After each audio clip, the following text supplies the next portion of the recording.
Welcome to QI. Tonight we're all fingers and thumbs, faces and feet and other physical features beginning with F. And to help us we have four familiar physargs. We have Joe Brand. Dara Briain. Phill Jupitus. And Alan Davies.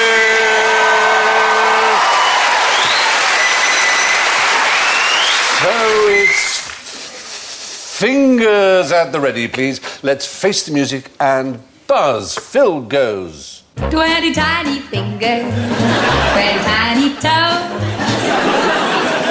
Dara goes. The foot bone's connected to the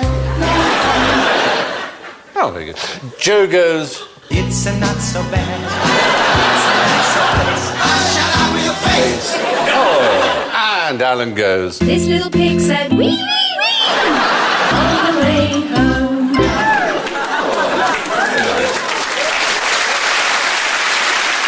Now, we have a special forfeit word. If you use a particular F word at any stage of the season...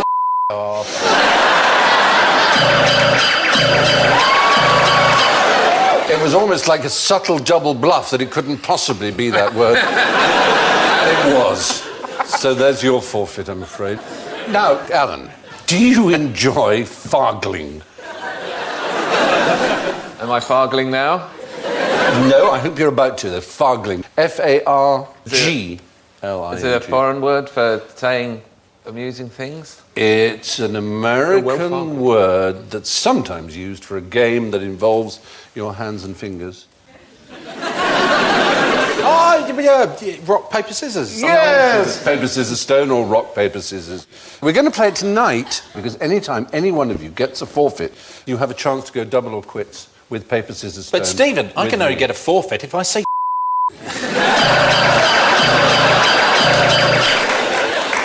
Paper, scissors, stone, then. And you'll double your forfeit if you lose, and you will halve it if you win. 1, 2, 3. Oh! It's a draw. By the way, does anyone know, incidentally, what is the best opening move of paper, scissors, stone? If you say, you go first. Very good. Very good. Is it having a real rock? That might work. I bet people do stone first. Is stone the most common? Interestingly, people think stone is the most common sometimes, so they... supposedly, Should they go paper, according so to the you new go scientists, scissors? the best tactic is to play scissors, because many people know that rock is a common opening, so they play paper. They think you'll do rock. Though now everybody knows that, everyone will start with scissors, of course. Always making sure you play it with a Saudi shoplifter. They could only do rock, couldn't they? Yeah. Yeah.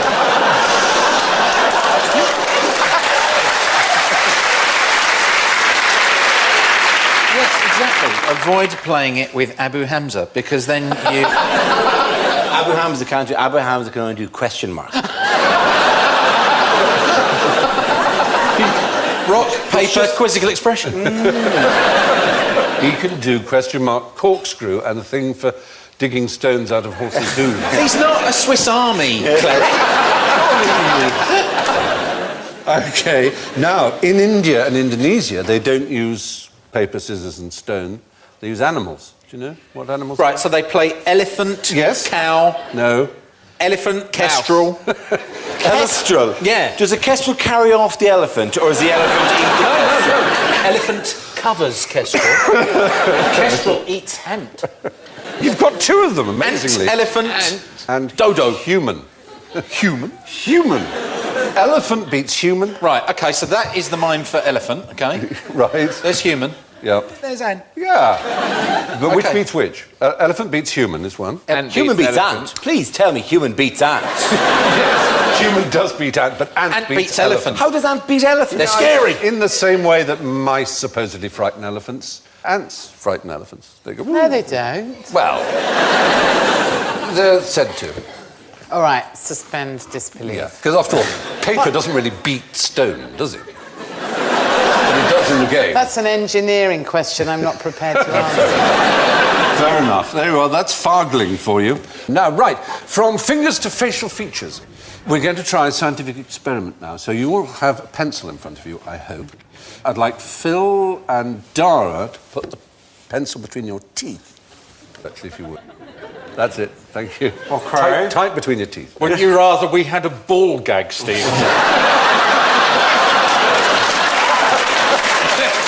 It all started innocently enough with pencils. They woke up in Dortmund 4 days later. Could you put your pencils in, holding them only with your lips, not your teeth? This reminds me of my husband. It's so No, he's got a pencil like that. Oh, has he? Well, now, you may not remove them until I say so. That's quite important. And my question is this. On the face of it, which is funnier, quack or moo? Wee, wee, wee! Quack. Quack. Quack. No, you can't think of that until I say. Because you've got a K in it. Yes is the right answer. You know this. You're professional comedians, most of you. Is this not like a bad move in a spoken word comedy show? I'm choosing my words very carefully here to essentially disable the 4 contestants. Could somebody please call social services? Any idea why a K is funny? It is related to the pencils in a strange sort of way. Because the shape of your face. Is the right answer to say a K, you have to smile. It's a smiley face. Absolutely. And people think that you're going to be funny. They did an experiment with people putting pencils in their mouth in the way you have, which makes you smile, in which... Not making me more. Down it again. All right, 1, 2, 3. Okay. 1, 2, 3. Bang. Oh! So Someone do a rock.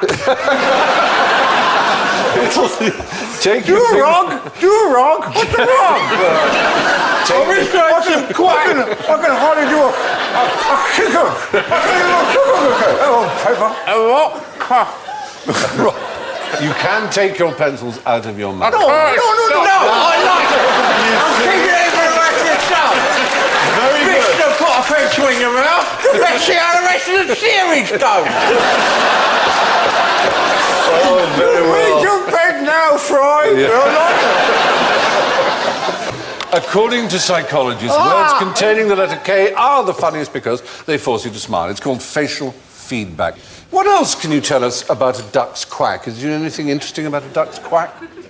It has no echo. It is commonly held misapprehension, unfortunately. A man from Salford University actually put a duck in a reverberation chamber in order to find out if this was true, because it is so prevalent a myth, but they do have an echo. They do echo. Ducks echo. I'm going to take one to Canterbury Cathedral. I'm just going to get a big old duck and take it and just poke it. Just try it out yourself. Why should we believe the things you say on this quiz, Steve? A man took one to a chamber and Tested them. No, let's test ourselves. I approve of your empirical zeal. Now, back to faces. What's the ideal way to kiss a Frenchman? A French man.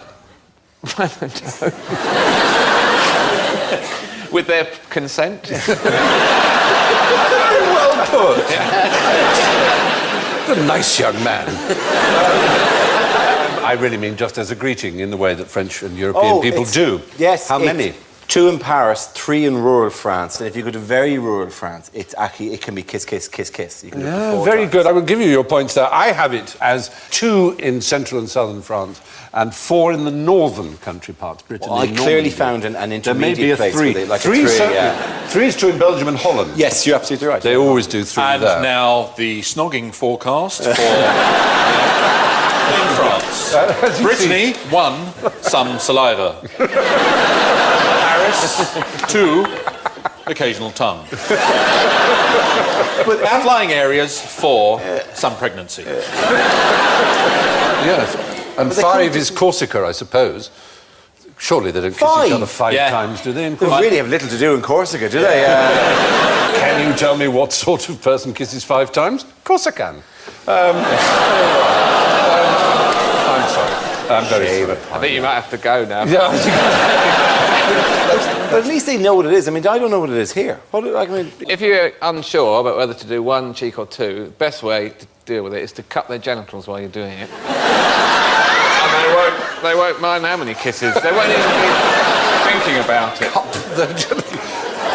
Just cut them lightly. Yes, you know, uttering the words, carry a bag, sir.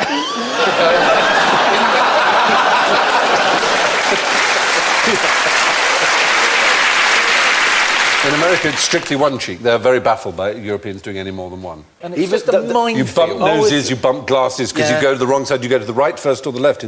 Apparently, in Spain, it has to be the right cheek first. However many times. Really? Yes.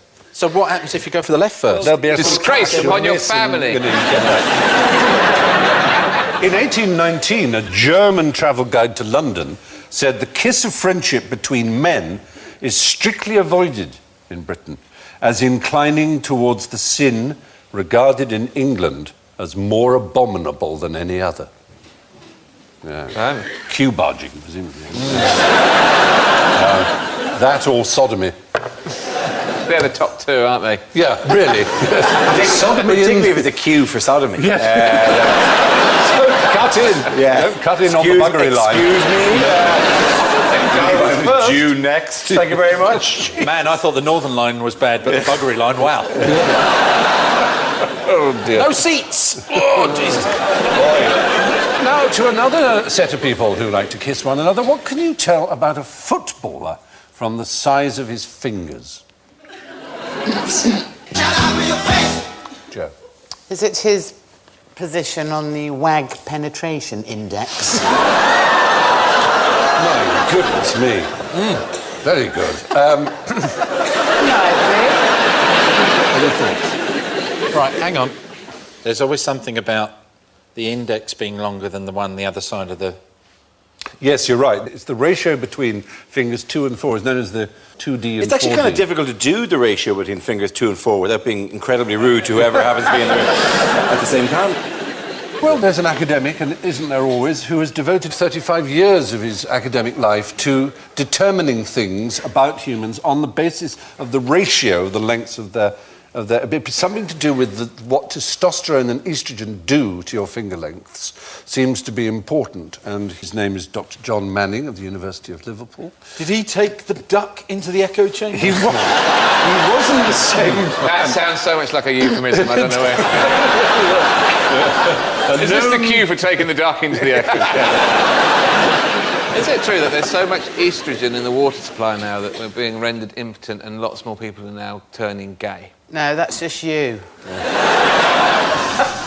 I want an explanation for the rapidly swelling size of my man bosoms, and that may well be it. So many women are on the pill and they're urinating bits of estrogen into the water. Could you not do that, down the drains? No. I quite like the idea of you going into Rigby impeller. Hello. Conceal them. Lift and separate. Actually, no, you should do just for a laugh, because they've got a woman with a very faint trace of an Austrian accent in Rigby impeller who can tell the size of your bosoms just by looking at them, right? Oh, wow. And I went in and she just said to me, go on then, take all your top bits off. I was like, oh, OK. And I did, and she went, oh, not as bad as I'd imagined. Thanks for that backhanded compliment, madam. Obviously, balls in socks. So what did you make of my what did you make of my fulsome pair of fun bags? You imagine they're pretty good, aren't they? No, I think there's a fair amount going on. Please, Stephen, I am already pitching a semi. Any more of this talk and I'll be knocking the desk over. Anyway, apparently, according to Dr. John Manning of the University of Liverpool, the 2D, 4D ratio, such as is on that photograph behind me, is predictive of infertility, autism, dyslexia, migraine, stammering, immune dysfunction, myocardial infarction and breast cancer even, as well as perceived dominance and masculinity, but not attractiveness, and including things like possibly psychopathic tendencies and ability at football. But continuing on our footy theme, what does a thorny devil do with his feet? Do any of you know what a thorny devil might be? Is a thorny devil, is it a lizard? It is a lizard. Is Well it that done. one that goes all on alternate feet to stop the heat? It's not alone as a lizard in doing that. In fact, we may even have footage of the very attractive animals doing that very thing that you're mentioning there. Sorry. I'm sorry, I kind of coughed and sneezed and wet myself all at the same time. And that's what that noise. I think the fiver is mine. Can I just ask, because I just don't know this, is there a facility for men to wet themselves when they cough? Does that ever happen to What do you mean? bloke? Like a place you'd go. There's a felicity. It's a wonderful, warm feeling. Do men wet themselves when they cough, when they get old? Shit themselves? Sometimes we do poo a little bit when we cough sometimes. No, I only just sometimes. wondered. Sometimes you wet yourself if you dream about going to the toilet. Yes. Yes. Yeah, we've all. And as you... Dreaming about going to the toilet, you've got to try and wake up really. I don't think it's that way. I don't think it's the dream that did it, to be honest. I think he wanted to go to the toilet and the dream just kind of worked itself around the fact. I agree. I think they're post-facto dreams like that, aren't they? I think your body decides to go, no, I'm getting rid of this, and your dream kind of went, well, let's weave it into the narrative, shall we? Definitely an early warning. You were briefly an Arthurian knight, but now you're really desperately into the toilet. So take I it off was the once suit. on a boat with Elvis Presley. Oh, this is within a dream. Oh, thank heaven. And I was chatting to Elvis Presley, and then I said, excuse me, I've got to go to the toilet, and I wet the bed. Alan, wake up, Alan. Alan, wake up. Alan. You're peeing all over yourself. He was didn't he wear nappies? In his Elvis? final unhappy days, I believe, he wore diapers. Well, I wouldn't be that unhappy with a nappy, would you? I would, actually. There's always the moment when he's on stage where you could actually tell where he went, will I have a blue Christmas tree without you?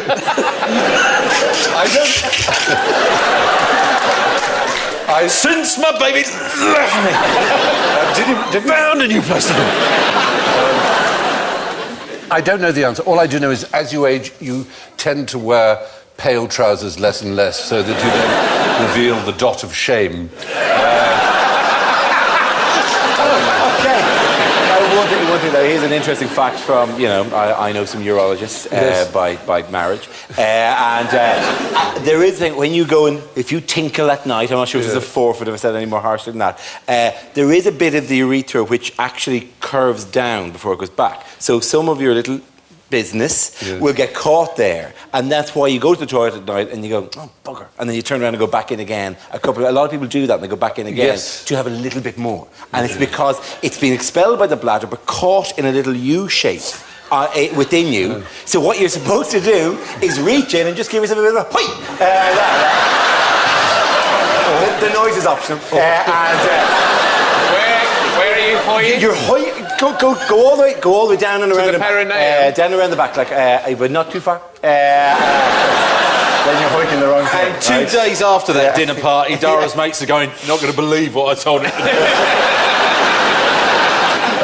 Anyway, it's an Antipodean, rather beautiful. Look Hello. at that. Isn't he wonderful? These do something unique. Well, yeah, they can take in water in any part of their body from their feet if they stand in a puddle. But what's impressive is that the water doesn't just get absorbed through the skin and go into their system. It goes through grooves and capillaries. It's drawn up by capillary action all the way to the corners of their mouth and into the mouth. So they actually drink water from anywhere, and every part of their body has this system They of just grooves. put their hand in a pint. A thorny devil is an Australian lizard that can drink through its feet and indeed any other part of its body. Now, how could I tell that Alan is a criminal just by looking at him? 20 tiny fingers. Yes. merry criminal. Yeah. He's wearing your shirt. That would be one way. Well, let's imagine he's naked. Well, no, all right, not naked, but let's imagine it's nothing to do with clothing. Is it the shifty little eyes, pointy nose, and general sort of little pug face? Interesting.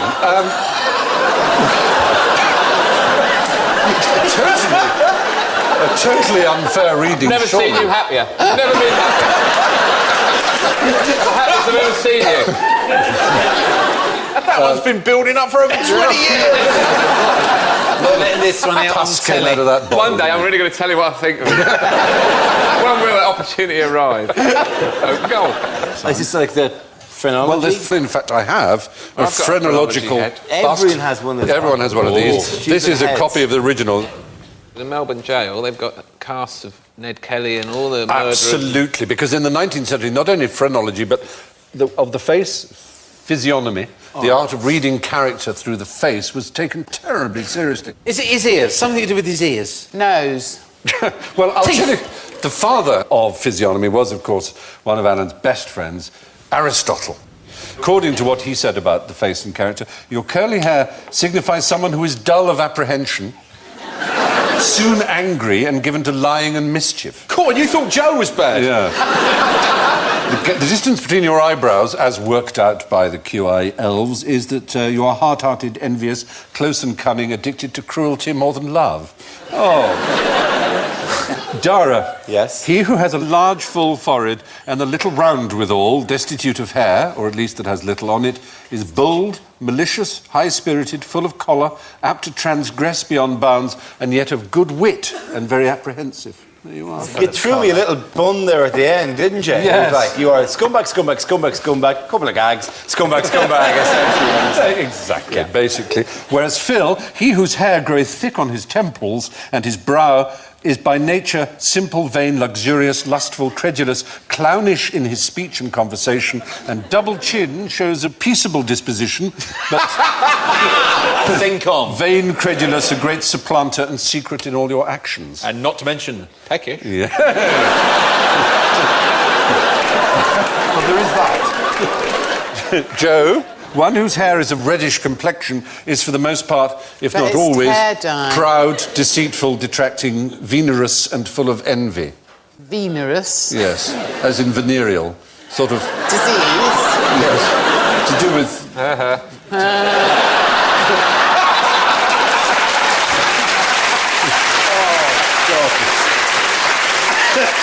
Anyway, there we are. That's one of the pseudosciences. Of course, phrenology is the other. This is Lorenzo Fowler's head. It covers all these supposed emotional and various other cognitive things, and you're supposed to feel for bumps in people. Now, largely, and indeed, if not wholly, discredited. Duncan, of course. Do you remember Duncan in Macbeth? Tell me do. There's no art to find the mind's construction in the face. So even then, Shakespeare knew it was nonsense.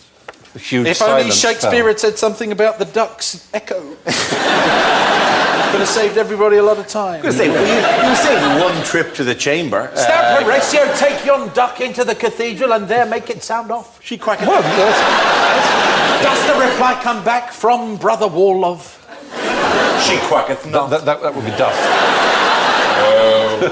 That would be duff, not dust. It does annoy me when they get that wrong. Doth you or dost he, and no, dost thou. It's not difficult. Art thou. English lit U, Basic. English language C. Good luck, my friend. 1, 2, 3. Oh, we did it! You and me with the scissors!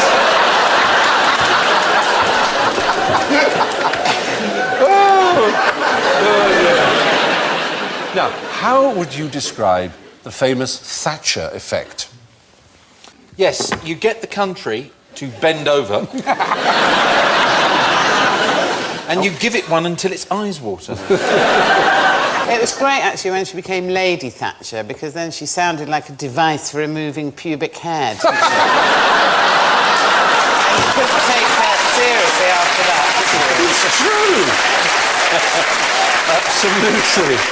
The Brazilian Lady straggly Thatcher. pubic hairs with the Lady Thatcher, you know. We need a Margaret Thatcher. It wouldn't be. Here is the Thatcher effect. Do you now know what it is? Oh, I know that if it's just the right way up, she's too frightening, so we have to put her that way. Well, The eyes look the same upside down as they do the right way up. No, they only look sympathetic. it's an interesting point. Now, what it is, it's our ability to read faces. Some people in the audience, some people at home may have noticed that on one of those pictures, two of the major features of the face are actually inverted in her upside-down picture. So if we were to turn them around now, you'll see the mouth. what you were looking at was that. Burn the witch! This was Peter Thompson at the University of York, largest plastic bottom lake in Europe. Sorry, it's just... You said that for a bet. I knew someone who went I'll be able to get it in. I knew someone who went to University of York, and every time he said he was there, he couldn't help giving this fact. He didn't know that he told everybody this entirely banal, hopelessly uninteresting fact. And so he went, I can't help hearing the phrase University of York without going, largest plastic bottom lake in Europe. So anyway, Peter Thompson at the University of York, largest plastic bottom lake in Europe. Wouldn't it be awful if we discovered it's now been supplanted by some other lake, plastic-bottomed or not? In what way would that possibly be awful? Well, it would just be so sad for York. What does it have it to boast now? There's a bloke from the Well, University of York, third largest plastic-bottom lake in Europe. It just doesn't have the same Bloke name. from the University of Baden-Baden. Hello? I have news. Grossen Lake mit der bigen Plastik. Right. Haha, York. Haha. So there we are. That's the Thatcher effect. We can only do it when the face is the right side up. He discovered that when it's the right side up, we'd instantly see But which no one items put are upside down, but when it's then turned upside down itself... I'm racking my brain trying to think of any kind of application, short of you're in the middle of a soissons neuf and you turn and go, well, how is that? Oh, God, you're hideous. Jesus. You looked fine when we started, but this is ridiculous. Application's hard to say, but as you know, these things sometimes emerge, and there, here, for example, is Alan. Turn it upside down, please, now. You never would have guessed, would you? That's astounding, isn't it? That's a face you don't want to see after a 69, isn't it? It's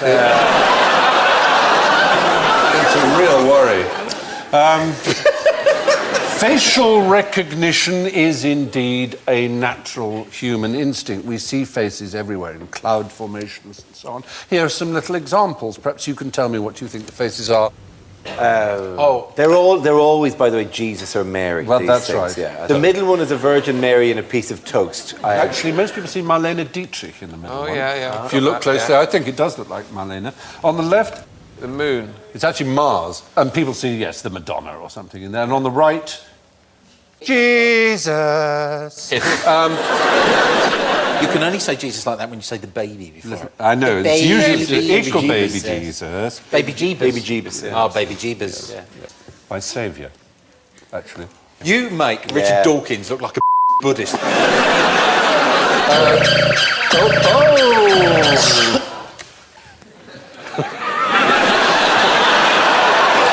One, two, three.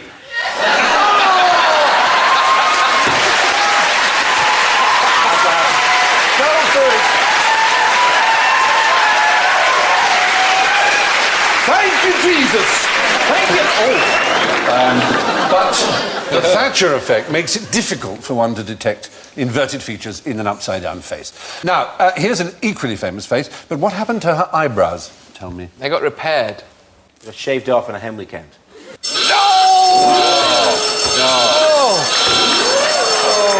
No, actually, I'm going to give you the points there, young Alan. Yeah. The fact is, when the painting was painted in the early part of the 16th century, Leonardo painted a full set of eyebrows and eyelashes, and indeed Vasari, the great art critic and biographer of the Quinquecento artists, he said that they were particularly fine. He actually raved about the way the eyebrows were painted.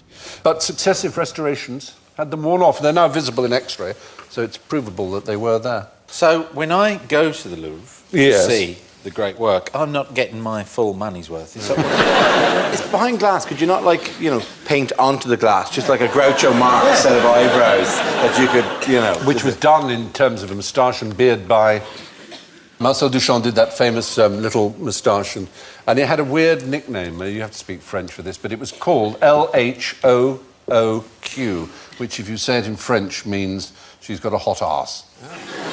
LHOOQ. She's hot at the arse. 90% of all the people who go to the Louvre Museum in Paris go straight to see the Mona Lisa, spend 3 minutes or less looking at it, and then leave the museum. There's so much better stuff by in the very corridor leading up to it. There's One some painting. amazing shit in there. Do you know why? Get me, I'm like Brian Sewell. The University of Amsterdam used emotion recognition software to analyse the famous enigmatic smile. Or it showed... looked at her. Yeah. Emotion recognition software. I don't know, my money's on board. What do you reckon? It shows that the subject was 83% happy, 9% disgusted, 6% fearful and 2% angry. She was less than 1% neutral and not even a quarter of 1% surprised. Sounds like a breakdown of the audience. Yes. Now, at exactly the same time that Leonardo was discharging his commission to make the beautiful Mona Lisa, Michelangelo Buonarroti was putting the finishing touches to perhaps his most famous work, perhaps the most famous iconic statue there ever was, the David, of course. There it is, well, 3 of them. And the David is a representation of... David who slingshot Goliath. King David who slew the champion of the Philistines, Goliath, exactly. What use did he have 200 foreskins? Shut up with your face! Yes, my dear. Who cares? It's a feminist dream. He didn't make his slingshot out of it, did he? Oh, no, he didn't. He deep fried them and invented hula hoops.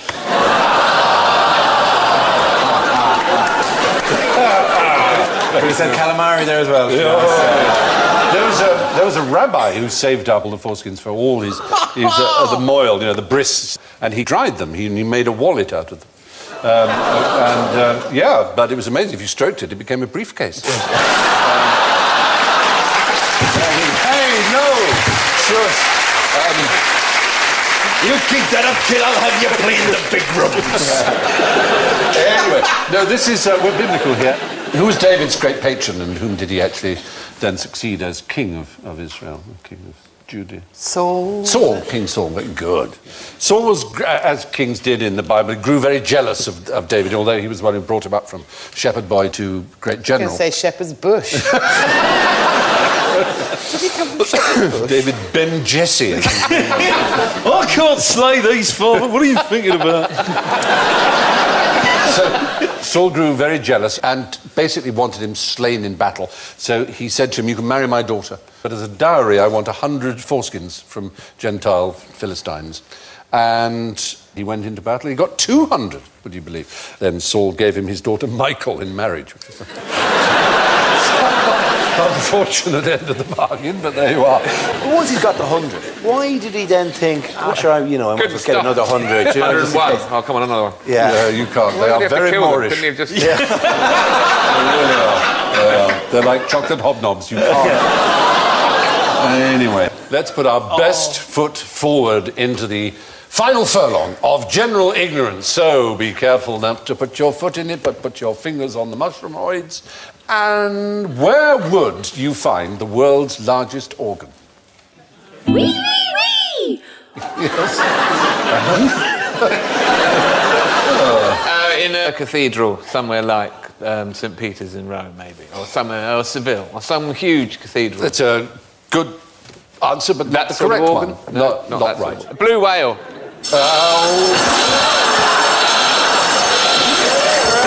I'm sorry. No, we 6 do years mean in a row. musical instrument. It's never been a blue whale, ever. It's the world's largest musical instrument. Rick Wakeman's house. Is a musical instrument. Is it a university? No, it's inside a natural phenomenon, and it's been turned into an organ. Caves. Some sort Yes, of cave. in caves, Full and of this ducks man, quacking. a man with the ridiculous name of Leland W. Sprinkle, who American, he has to be American. yes, has made these felted hammers that strike the stalactites in the cave, and they are tuned and very, very precise. Stephen, if you'd asked us where the world's biggest xylophone was, then I might have been able to help you. It's strictly an organ. You are. I would agree that anything percussive of that kind is a kind of xylophone, though it couldn't really technically be a xylophone because xylos is the Greek for wood, and it's not wood, is it? Oh, right. So, the largest organ in the world can be found deep in the Luray caverns in Virginia. Now, what can you tell about a man from the size of his feet? Size of his shoes.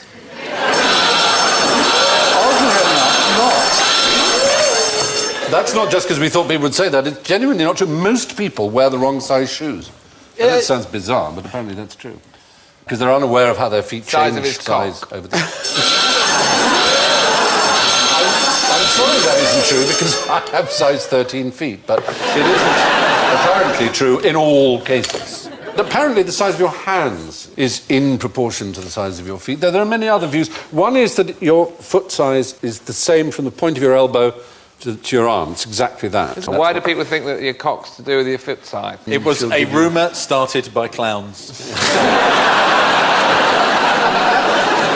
You know what I say? Big shoes, big penis. As they come in the room. Oh, baby. Oh, dear.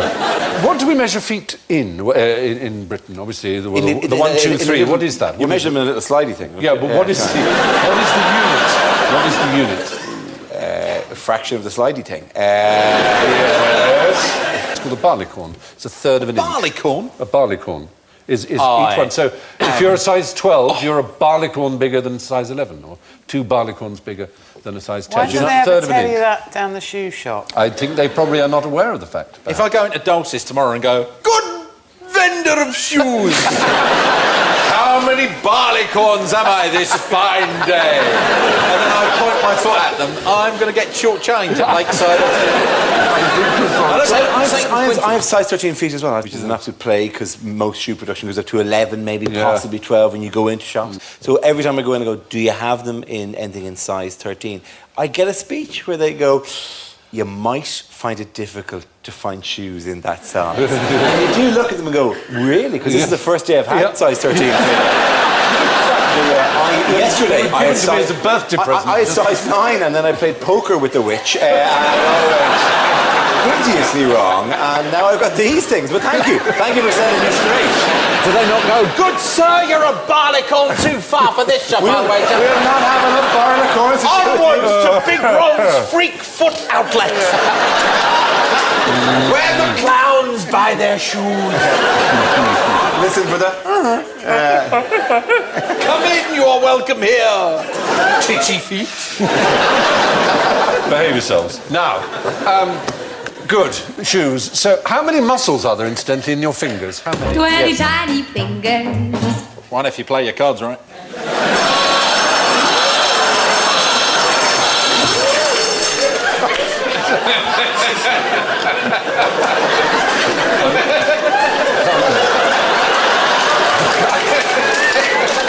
I cannot look at you. Oh, this is dreadful, boy. I'm not going to pay any attention to you now. I'll put the pencil in.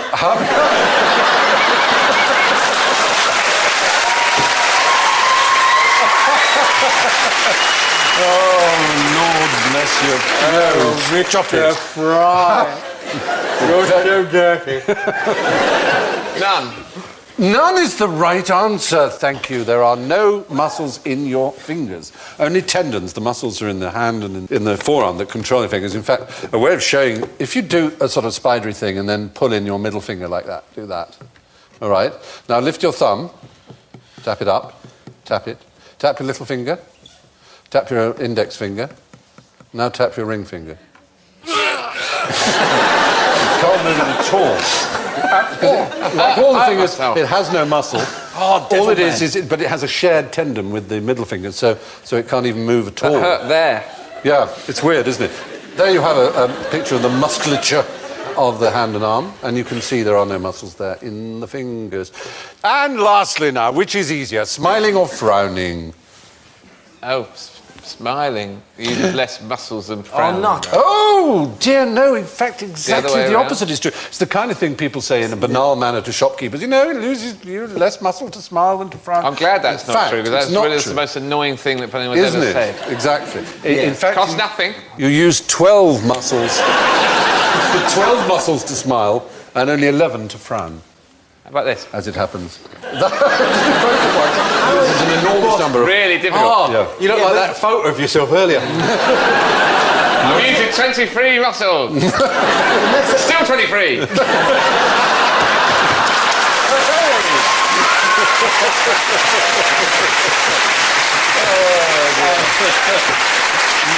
Let's see now. It is the most hideously irritating thing going. Oh, you know, fewer. It's like a friend is a stranger you haven't met yet. That kind of people who say that kind of. Tea towels. Yeah. People go, well, and you do want to go. Well, how many muscles exactly does it take? Do you know really? Come on, man. All right. Just because it's a crazy childhood dream. I've always wanted to beat you in rock, paper, scissors. Okay, so have we done one? No. Okay, sorry. 1, 2, 3.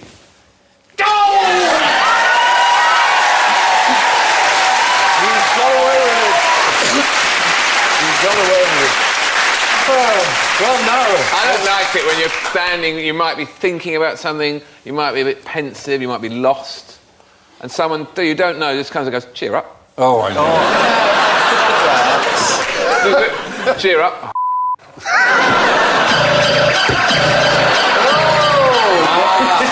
Place your bets, ladies and gentlemen. Place your bets. What way will Davies go?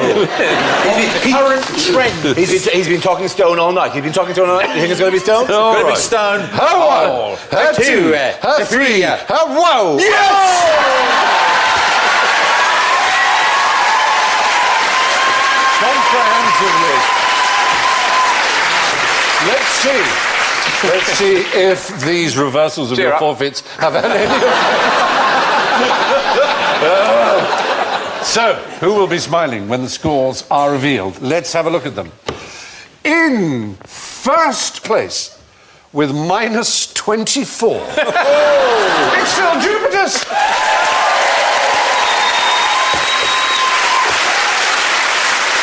In second place, with minus 26, is Joe Brand. In third place, with minus 28, Dara Briain. Which means the scissors crushed by the stone tonight with minus 42, Alan Davies.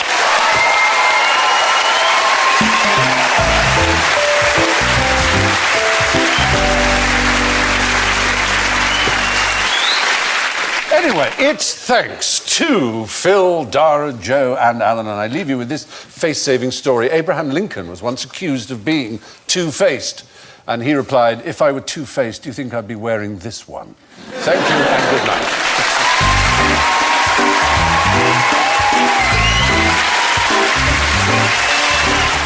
Next on BBC Two, a killer fast from the cannon of Woody Allen. Scarlett Johansson and Hugh Jackman star in Scoop.